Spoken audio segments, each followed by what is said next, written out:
Les étoiles de Clara. Clara grandit dans un petit village paisible, entouré de vastes champs et de collines verdoyantes. Dès son plus jeune âge, elle avait une fascination pour les étoiles. Ses soirées étaient remplies de récits sur les constellations, contés par son grand-père, un ancien marin qui connaissait le ciel comme la paume de sa main. Mais dans sa famille modeste, les rêves d'enfant de Clara semblaient presque irréalistes. Cependant, Clara n'était pas une enfant ordinaire. À l'école, elle se distinguait par son esprit vif et son insatiable curiosité. Ses professeurs remarquaient son potentiel, mais ses parents, bien qu'aimants, doutaient que ses rêves puissent mener quelque part. Leur vie était dictée par des besoins pratiques, les récoltes, les factures, la survie. Pourtant, lorsqu'elle obtint une bourse pour une prestigieuse école secondaire dans une ville voisine, ses parents acceptèrent à contre-ségur de la laisser partir. Les premiers pas dans un monde plus grand. À la ville, Clara découvrit un monde bien plus vaste que celui de son village. Mais elle y rencontra aussi des difficultés. Ses camarades, issus de familles riches et influentes, la regardaient de haut. Sa manière de s'habiller et son accent la trahissaient immédiatement comme une provinciale. Pourtant, elle ne se laissa pas démonter. Elle travaillait 2 fois plus dur que les autres pour prouver sa valeur. Malgré les défis, Clara brillait. Lorsqu'elle remporta un concours scientifique national grâce à une maquette ingénieuse d'un système solaire interactif, elle attira l'attention de plusieurs grandes institutions. Ce fut ainsi qu'elle obtint une place à l'Université nationale d'astrophysique, la plus prestigieuse du pays. Un univers de possibilités et de dangers. À l'université, Clara se plongea dans ses études.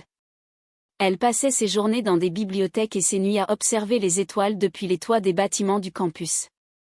Ses professeurs la décrivaient comme une étoile montante, mais cette reconnaissance attira aussi la jalousie.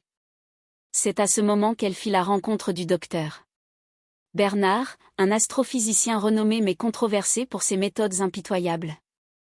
Il dirigeait un projet ambitieux visant à développer un satellite capable de détecter des exoplanètes habitables.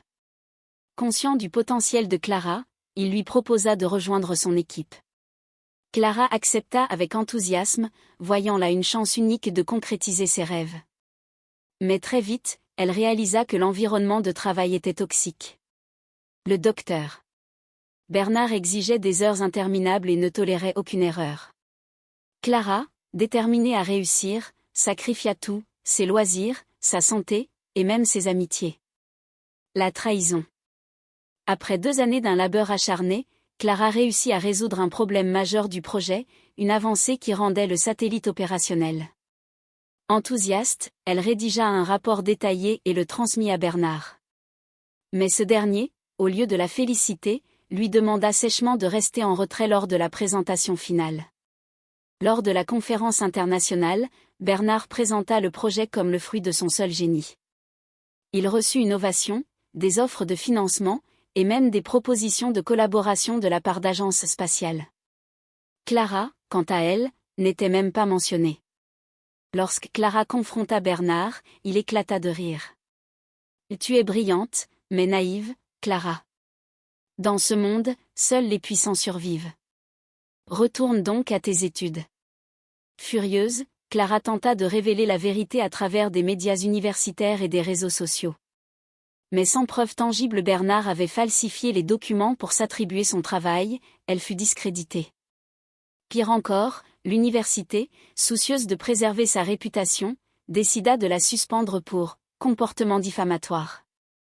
Le retour au village. Brisée, Clara retourna dans son village natal, le cœur lourd. Ses parents, qui avaient tant espéré pour elle, la trouvèrent changée. La jeune fille pleine de vie et de rêves semblait éteinte. Elle passa des mois à errer, incapable de trouver un sens à son existence. Mais un soir, en regardant les étoiles depuis le toit de sa maison, elle se souvint de pourquoi elle avait commencé ce voyage. Les étoiles n'appartenaient à personne. Elles étaient là pour tous ceux qui prenaient le temps de les admirer.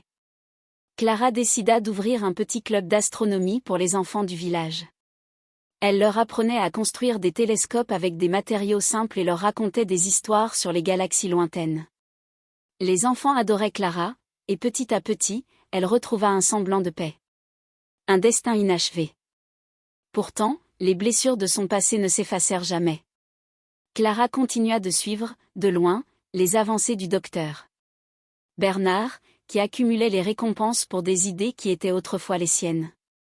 Elle ne chercha pas à se venger, mais cette injustice resta une cicatrice profonde.